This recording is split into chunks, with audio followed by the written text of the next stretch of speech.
राधा वल्लभ श्री हरिवंश। आशा करती हूँ आप सब अच्छे होंगे। मैं भी अच्छी हूँ राधा रानी कृपा से। और बिहारी जी राधा रानी कृपा सभी पर बनी रहे। हर हर महादेव। महादेव की हमारी माता पार्वती जी की कृपा बनी रहे। सावन के इस पावन महीना में बहुत ही प्यारा एक ब्लॉग में बनाने जा रही हूँ, आप लोग जरूर देखना दोस्तों। कौन कौन सावन की तैयारी कर लिया, सोमवार का व्रत कौन कौन रखता है, जरूर मेरे कमेंट में आकर बताना। और मेरी वीडियो अच्छी लगे तो लाइक कमेंट जरूर करना दोस्तों। और मेरी तबीयत खराब हो गई थी दोस्तों, दांतों में प्रॉब्लम था, दांत निकलवा दी हूँ मैं। अब मैं काफ़ी ठीक हूँ, पहले से बेटर हूँ, इसलिए ब्लॉग भी नहीं डाल रही थी और वीडियो भी नहीं बना पा रही थी अच्छे से। तो अभी मैं ठीक हूँ। आज मुझे एक बार और जाना है डॉक्टर को दिखाने, दांत वाले डॉक्टर को, उसके बाद मैं ठीक हो जाऊंगी। राधा रानी की कृपा जिस पर है। दुख तकलीफ तो आते जाते रहता है दोस्तों, जैसे मैं हर ब्लॉग में बोलती हूँ, दुख तकलीफ तो जीवन का दोनों पहलू है, आना जाना जरूरी है, क्योंकि नहीं आएंगे एक दूसरे के पास तो दुख तकलीफ इंसान समझेगा ही नहीं क्या होता है। तो ये बहुत छोटी सी बात है, दुख तकलीफ में जीवन में भी आना बहुत जरूरी है, इंसान का महत्व हर चीज का पता चलता है दोस्तों। तो ब्लॉग में इसी तरह आप लोग बने रहिए। यही देखिए, मैं साड़ी परसों गई लेके आई, हस्बैंड जी साड़ी दिलाए। मैं तो सोची थी पिछले साल नहीं लाई थी ग्रीन साड़ी, जाने दो इस बार भी नहीं लाएंगे, लेकिन कुछ हालात ऐसे हो जाते हैं। पिछले साल कुछ सिचुएशन ऐसी थी, सही नहीं थी, इसलिए नहीं लाए थे। और क्योंकि हमारे ससुर जी, पापा जी, हमारे पिताजी भी एक्सपायर हो गए थे, दोनों जन साथ में। तो सिचुएशन जो था, एक साल तक हम लोग डिप्रेशन में थे, नहीं कुछ कर पाए दोस्तों।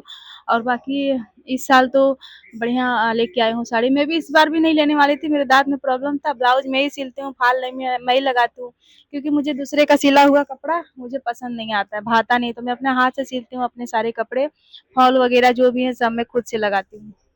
और मुझे टेंशन था, बिहारी जी का कपड़ा सिलना था, लड्डू गोपाल का कपड़ा सिलना था। काफी दिनों से चाची मुझे कपड़ा दी थी, जो मेरे बाजू वाली चाची हैं, लाला के लिए कपड़ा बनाने के लिए, उनके लाला का कपड़ा मैं ही बनाती हूँ। मंदिर का भी कपड़ा बनाना था, काफी दिन पुराना वो मंदिर का कपड़ा हो गया है। अब मैं जाती हूँ भोलेनाथ को जल चढ़ाने, तो राधा कृष्णा वहां से वृंदावन से आए हैं, वो मंदिर में स्थापित किए गए हैं, मेरा ही सिला हुआ कपड़ा पहन रहे हैं। अभी तक कोई सिलवाया नहीं उनके लिए कपड़ा, मुझे बहुत बुरा लगता है। कम से कम मैं अगर नहीं सिल पा रही हूँ किसी सिचुएशन कारण, किसी के कारण, किसी रीजन से, भगवान को पता है मैं बीमार हूँ, मेरी तबीयत ठीक नहीं है, उनको अच्छे से पता है। और जब वो उनका आदेश आ जाएगा तो मैं कितना भी सीरियस बीमार रहूँ सिल ही दूंगी। जैसे आज उनका टाइम आ गया है, देखिए मैं कितने दिन से सोच रही थी कि मैं अपना नहीं सिलूंगी भले से, लेकिन अपने भगवान के लिए मैं कपड़े सावन में सोमवार को मैं पहनूंगी, व्रत रहूंगी, पूजा करूंगी, तो मेरे बिहारी जी भी पहनेंगे। तो मैं सोची थी कि कैसे बनाऊँ, कैसे सोची थी पहले ही दिन सावन के लिए बनाने के लिए, लेकिन नहीं बना पाई, मेरी तबीयत नहीं ठीक थी। अब ठीक हूँ। तो साड़ी भी गई लेके आई मार्केट से, हस्बैंड जी साड़ी दिलाए, 3 साड़ी लेके आई हूँ, 2 सूट लेके आई हूँ, मेरे हस्बैंड दिलाए। और उसके बाद जो भी श्रृंगार का सामान था लेके आई हूँ, पूजा का भी जो सामान था लेके आई, डिब्बा वगैरह पूजा का धो धा के साफ सुथरा करके। घर की भी थोड़ी सफाई कर ली थी मैं 2-3 दिन पहले ही, 1 हफ्ता पहले घर की सफाई हो गई थी। और 2-3 दिन हुआ पूजा वाला जो छोटा-छोटा डब्बा है जिसमें मैं भोलेनाथ का सामान रखती हूँ, चढ़ाने वाला, वो सब धो के अच्छे से सामान नया-नया लाके भर दी हूँ। और दोस्तों सावन में पता है आप लोगों को, 2 लोटा जल भोलेनाथ को, दोनों लोटा जो होता है, दोनों लोटे से धार से एक धार बन के गिरना चाहिए। भोलेनाथ को 2 लोटा जल चढ़ाओ, 3 लोटा चढ़ाओ, बहुत ही महत्व, बहुत ही मनोकामना अपनी पूरी करो। और जितना ही सावन में भोलेनाथ का पूजा करो, क्योंकि ये सावन का महीना जो होता है बहुत ही पावन है, बहुत ही प्यारा महीना है ये हमारे भोलेनाथ का वो है टाइम। और बहुत ही, वैसे तो जो मंदिर जाते हैं डेली, तो उनके लिए तो हर सावन ही, हर दिन ही सावन है समझ लीजिए। मैं तो डेली मंदिर जाती हूँ। हाँ, कभी-कभी ऐसी सिचुएशन आ जाती है, कोई कसम नहीं है, नहीं भी जा पाती हूँ, तो मेरे घर में भोलेनाथ जी हैं, मैं रखी हूँ उनका शिवलिंग काशी से लाके, क्योंकि मैं काशी की हूँ। तो भोलेनाथ के यहाँ से मैं काशी से लेके आई हूँ शिवलिंग। काफ़ी बार मेरा मन किया मैं ले लूँ शिवलिंग यहाँ से, वहाँ से, लेकिन नहीं, बोलते हैं जब जहाँ की कृपा होती है वहीं से आते हैं भगवान। तो बाबा की कृपा थी कि आप काशी की हो, चलो काशी से ही हमको लेके चलो। तो पिछले बार गए थे, तो पापा का जब डेथ हुआ था, वो सिचुएशन नहीं था हमको कहीं आने जाने वाला, लेकिन पापा का तेरही बीतने के बाद तो बाबू को थोड़ा हमारी तबीयत खराब हो गया था, तो पंडित जी बोले थे कि इनको काशी में दर्शन करवाइए। तो शायद बाबा की कृपा थी ऐसी कि भोलेनाथ का दर्शन करवाने ले गए बाबू को अपने। तो वहीं पर हमको ये कितना प्यारा सा शिवलिंग ऐसे जाते जाते रास्ते में हमको दिख गया। फिर भी हम देख के बोल रहे हैं जाने दीजिए, बाद में लेंगे। फिर भी हमारा दिल नहीं माना, हम आधे रास्ते जाके हम दीदी को बोले, दीदी चलिए ना, वो शिवलिंग बहुत प्यारा लग रहा है, ले लेते हैं। तो जब हम भगवान को नहीं पसंद करते, पता है भगवान हमको पसंद करते हैं, उनकी जिसके ऊपर कृपा होगी ना उन्हीं के घर वो आएंगे, सबके घर नहीं आते हैं। तो उनकी कृपा हुई, अब हम उनको लेके आए, नहीं सॉरी वो हमको लेके आए और देखिए मंदिर के सामने बैठी हूँ तो मैं निहारते भी रहती हूँ उनको, ऐसी बात नहीं है, इसके लिए मैं देख देख के उनको हंस भी लेती हूँ। मेरी जो भी दिल की बातें रहती है मैं उनसे कर लेती हूँ, अपने राधा रानी बिहारी जी भोलेनाथ जी से। तो दीदी बोली अगर आपको अच्छा लग रहा है तो ले लो, बार बार मन में ऐसा मत सोचो, बाद में पछताना होगा। तो मैं बोली हाँ दीदी सही बोले, मुझे दिला दो। तो फिर मैं उनको पैक करवा के लेके आई। फिर यहाँ पर आने के बाद बैग में लेके आई थी, गंगा गंगा जल छिड़क के नहला वला के अच्छे से पंचामृत से स्नान करके उनका जो भी उद्यापन प्राण प्रतिष्ठा जो भी था करना, मैंने अपने हिसाब से जो प्रदीप मिश्रा गुरु जी जैसे बताते हैं मैंने उनको स्थापित किया, पंचामृत से स्नान करवा के भोग लगा के धूप दिया बत्ती करके अब घर में रहते हैं। तो अगर मैं किसी कारण से नहीं मंदिर जा पाती हूँ, मेरे मंदिर तो घर के बाजू भी ज्यादा दूर है नहीं, अगर नहीं जा पाती हूँ किसी कारण से तो मैं भोलेनाथ जी का घर में एक लोटा से जल से स्नान करा देती हूँ, उनको चढ़ा देती हूँ एक लोटा जल, और वही जल पूरे घर में छिड़क देती हूँ और थोड़े थोड़े बच्चों को भी पिला देती हूँ। तो आप लोगों से कहती हूँ सावन में मंदिर डेली जाइए और जो भी आपकी मनोकामना है भगवान से कहिए। वैसे तो भगवान से कुछ मांगना नहीं चाहिए, क्योंकि भगवान जो ये पहले से सब तय करके रखे हैं, ये चाहिए सब, ये देना है ये नहीं देना है, लेकिन फिर भी हम कहते हैं अगर हमें कुछ चाहिए रहता अपने माँ बाप से मांगते हैं ना हम बेझिझक, और माँ बाप कभी मना नहीं करते हैं। तो माँ बाप हमारे वो हैं, माई बाप हैं, अगर हम भगवान के आगे रोएंगे विनती करेंगे, हमें दुख है तकलीफ है कोई भी चीज चाहिए तो आप स्वयं भगवान से कहिए। भोलेनाथ जी से बहुत ही दयालु हैं भोलेनाथ, बोलते न कालों के काल महाकाल, बहुत दयालु भोलेनाथ हैं, जिन्होंने अपनी पत्नी के लिए सोने का लंका बनवाया। और रावण जी, वही रावण जी इतने सर्वश्रेष्ठ रावण थे जो कि उनके जैसा कोई ब्राह्मण नहीं था पूजा पाठ कराने वाला, इतने शक्तिशाली और वरदानी थे वो। लेकिन फिर भी पूजा करवाने गए, पार्वती माता सोने का शिव जी से लंका मांगी थी गिफ्ट में, भोलेनाथ जी दिए। और फिर क्या हुआ कि हमको हंसी भी आ रहा है, विश्वकर्मा जी को बुलवा के, जैसे हम विश्वकर्मा है तो विश्वकर्मा जी को बुलवा के और सोने का लंका बनवा दिए। बनवाने के बाद बोले लो पार्वती हम तुम्हारे लिए तो बनवा दिए, आपको चाहिए था। उनकी सखियां ताना मारी थी पार्वती जी को कि अरे हम तो सोने के महल में रहते हैं, हमारा सोने का दरवाजा सोने का बर्तन सारा चीज है, जैसे हम कभी सखियों में बैठते उठते हैं तो हमारी सखियां ताना मार देते हैं तुम्हारे हस्बैंड ने साड़ी दिलाया, हमारे हस्बैंड तो वेट दिलाया, ऐसा होता है ना काफी जगह। तो ऐसे माता पार्वती जी के भी साथ हुआ था।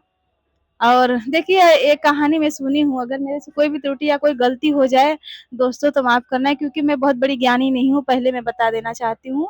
क्योंकि गुरु जी की कथा देखती हूँ थोड़ी बहुत जो माइंड में बैठ जाती है तो वही मैं आप लोगों को सामने प्रस्तुत करती हूँ। तो क्षमा चाहती हूँ अगर भगवान के लिए मेरे मुंह से कोई भी गलत शब्द निकले तो हाथ जोड़ के आप लोगों के सामने माफी मांगती हूँ।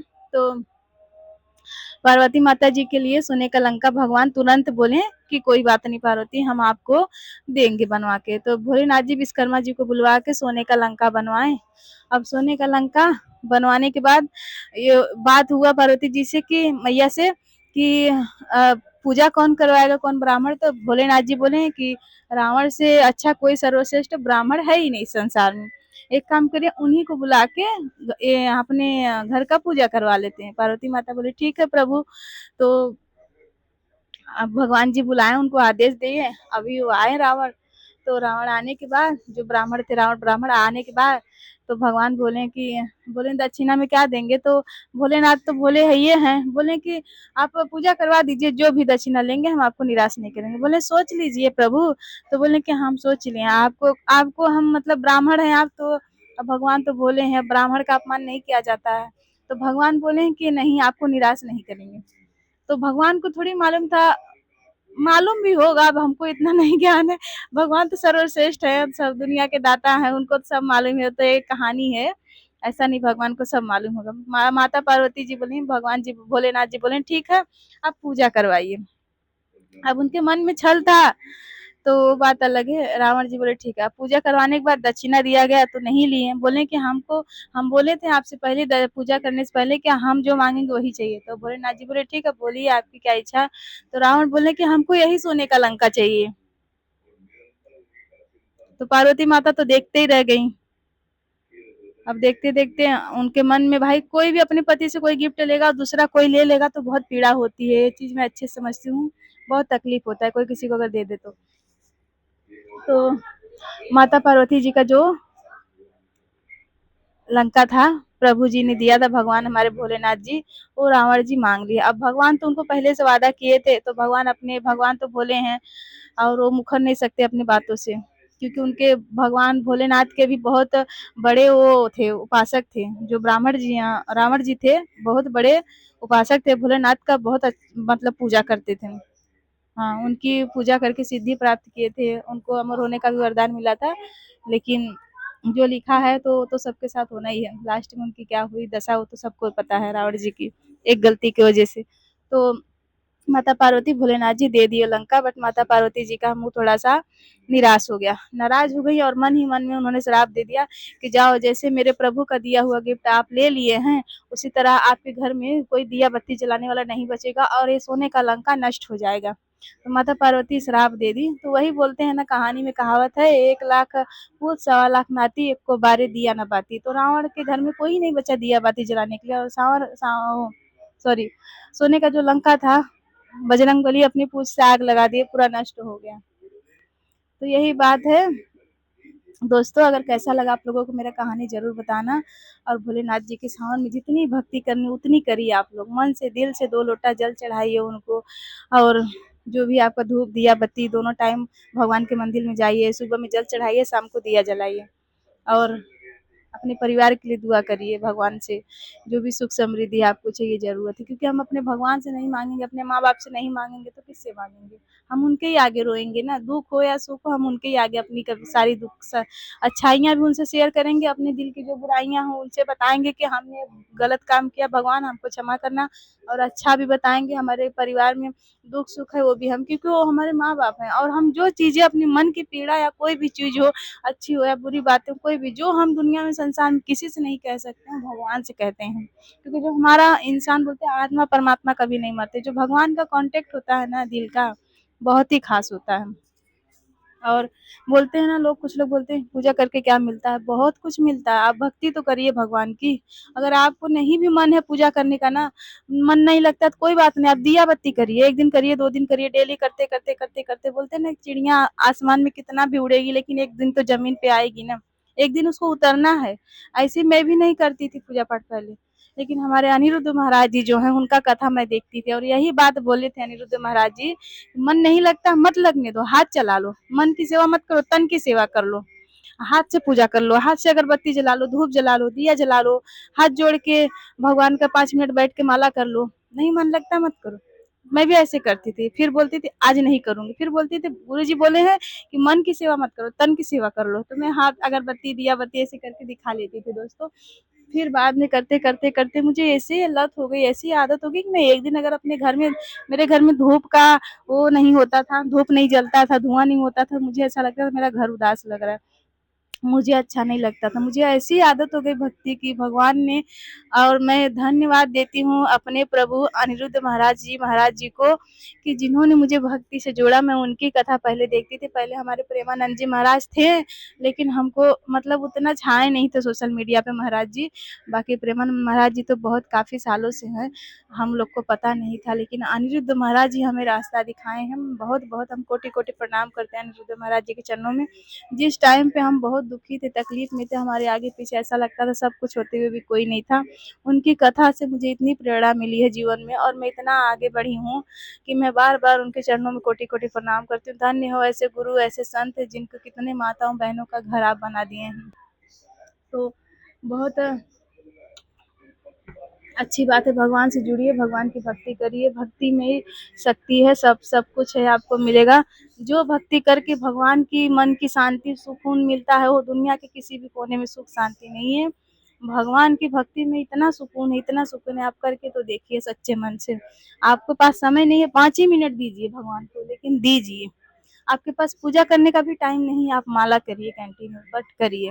दोस्तों यही कहना चाहती थी आज का ब्लॉग में, मेरे मन में था कुछ बातें भगवान को लेके, और मैं जब भी ब्लॉग बनाती हूँ ना तो कहीं न कहीं मेरे मुँह से भगवान की बातें निकलती, क्योंकि मैं अपने मुँह से मैं कोशिश भी करूँ दूसरी टॉपिक पे ब्लॉग बनाने का, मैं नहीं बना पाती हूँ, क्योंकि पता नहीं क्यों भगवान से इतना स्नेह और इतना प्रेम हो गया है कि भगवान की हर बात में, देखिए अभी नीचे भी प्रेमानंद जी का कथा चल रहा है दोस्तों।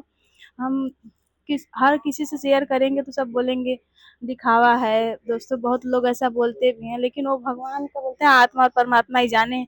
तो ये हमारे प्रभु भगवान जानते हैं हमारे आत्मा में और अंतर आत्मा और मन में क्या है, भगवान के सिवा कोई नहीं समझ पाएगा हमारी जो बातें हैं।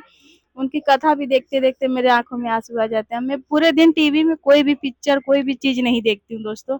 जब से अनिरुद्ध महाराज की कथा देखी, आज 5-6 साल से जब से जुड़ी हूँ, तब से मैं इतनी नसीब वाली, इतनी भाग्यशाली हूँ कि अनिरुद्ध महाराज जी जुड़े, हमारे लाइफ में आए, हमको अच्छी प्रेरणा दिए, शिक्षा दिए, हमारा घर बनाए। बहुत कुछ हम उनसे सीखे हैं। उसके बाद हमारे गुरुदेव आए प्रेमानंद महाराज जी, जिनके चरणों में कोटि-कोटि प्रणाम करती हूँ, उनसे बहुत सारी चीज़ें सीखने को मिला। उसके बाद हमारे प्रदीप मिश्रा जी आए, जो रोगों का निवारण किए, जो दुखों को काटे हैं। महाराज जी करते कुछ नहीं है, बस कथा बताते हैं आपको, और अगर आप उस कथा को, प्रदीप मिश्रा जी की कथा को अपने जीवन में धारण कर लेना, तो सोच लो कि आपके जीवन के सारे दुख और कष्ट दूर हो जाए। जिसके घर में शिवलिंग नहीं है दोस्तों, जो मंदिर नहीं जा पाता, मंदिर दूर है, तो मिट्टी का शिवलिंग अपने गमले में, घर का गमला ले ले, अंदर रख ले, मिट्टी का शिवलिंग बना ले, छोटा सा दूध दही घी मिश्री पंचामृत बना लो, उसे स्नान करो, भोलेनाथ को बेलपत्र समी पत्र चढ़ाओ, पुष्प चढ़ाओ, हर सोमवार को, सावन के सोमवार को भोलेनाथ का पार्थिव शिवलिंग बना के पूजा करो, और उसी में उनका वो कर दो उद्यापन। तो बहुत ही अच्छा रहेगा, घर में शिवलिंग बना के भगवान की पूजा करो। अगर बाहर नहीं जा पा रहे हो तो उसका फल भोलेनाथ आपको देंगे, आपके बाल बच्चा परिवार पति पे सब पे कृपा बनी रहेगी, धन वैभव हर चीज से भरा रहेगा।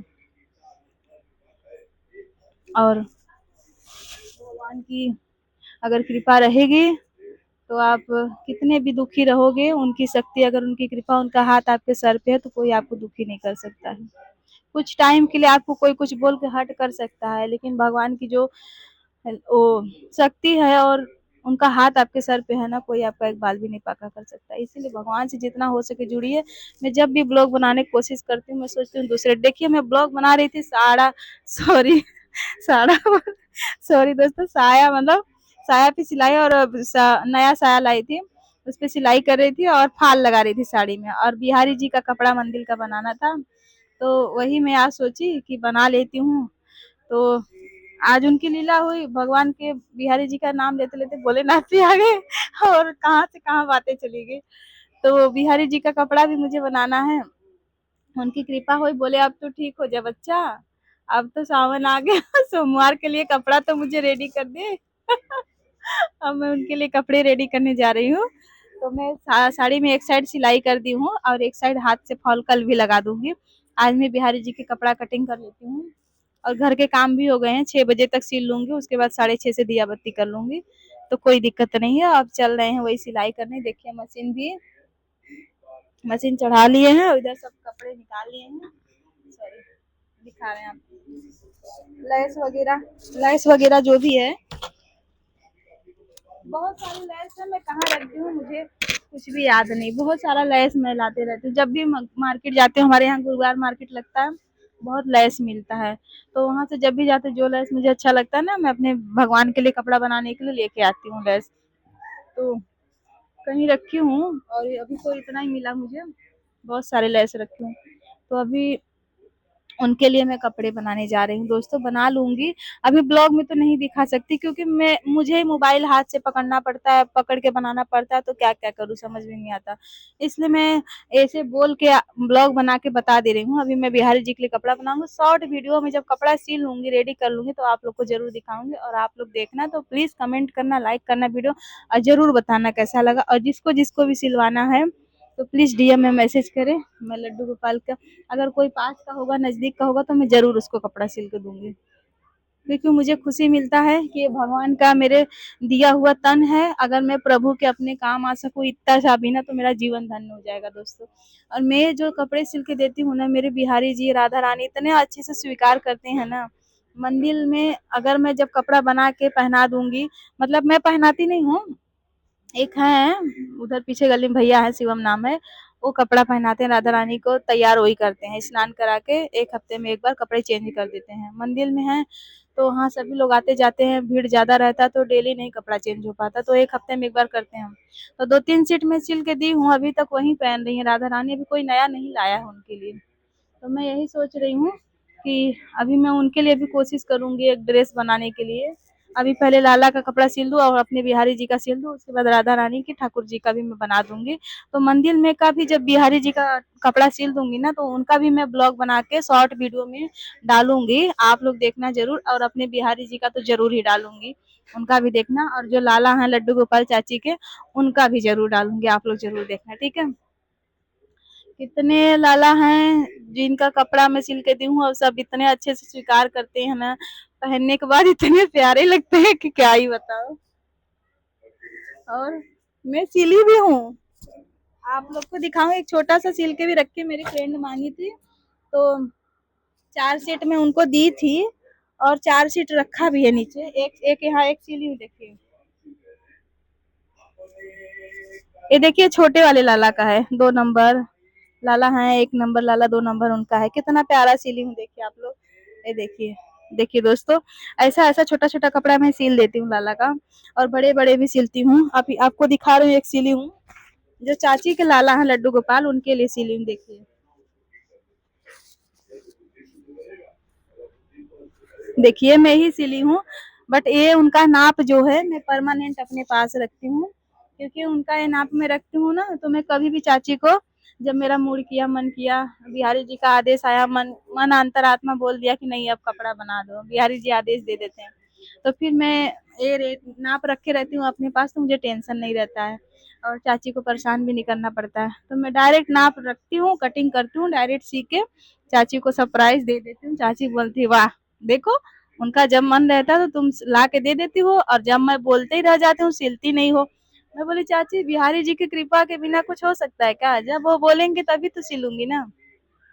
तो बिहारी जी की कृपा जब होती है, मन से आवाज आता है कि बच्चा अब मेरा कपड़ा बना दो तो मैं उनके लिए कपड़ा बना देती हूँ, रेडी कर देती हूँ, ज्यादा टाइम नहीं लगता, फटाक से बना देती हूँ। तो आधा 1 घंटा टाइम लगेगा जो भी, क्योंकि बढ़िया सा फिनिशिंग देना पड़ता है।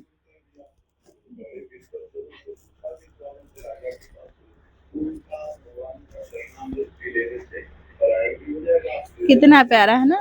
तो जब बना लूंगी ना कपड़ा, जितना भी कपड़ा बनाऊंगी शॉर्ट वीडियो बना के मैं आप लोग को जरूर दिखाऊंगी दोस्तों। अभी मैं चलूँ अपने साड़ी में फॉल लगा लूं, क्योंकि सोमवार को व्रत रखती हूँ मैं, सावन का सोमवार 5-6 साल से करती आ रही हूँ दोस्तों। आप लोग भी करिए, और जिसके घर में नहीं सहता है वो मत करे, और जिसके घर में सहता है तो करे, अच्छे से भगवान की भक्ति करे। अगर सावन का सोमवार नहीं कर सकते हो, व्रत नहीं रख सकते हो किसी कारण से, या तकलीफ है, कोई प्रॉब्लम शरीर में, बॉडी में बीमारी या दवा चालू है, तो कोई बात नहीं, आप भगवान की पूजा करिए, भोलेनाथ को जल चढ़ाइए, मंदिर डेली जाइए, और भोलेनाथ की कृपा आप सभी पर बनी रहेगी। साड़ी यही है दोस्तों, देखो कैसी लगेगी साड़ी ये मेरे ऊपर। रुकिए मैं ये साड़ी ओढ़ के दिखाती हूँ, आप लोग को जरूर बताना कैसी लगेगी मेरे ऊपर। तो उल्टा साइड ओढ़ रही हूँ, पर फॉल लगा है।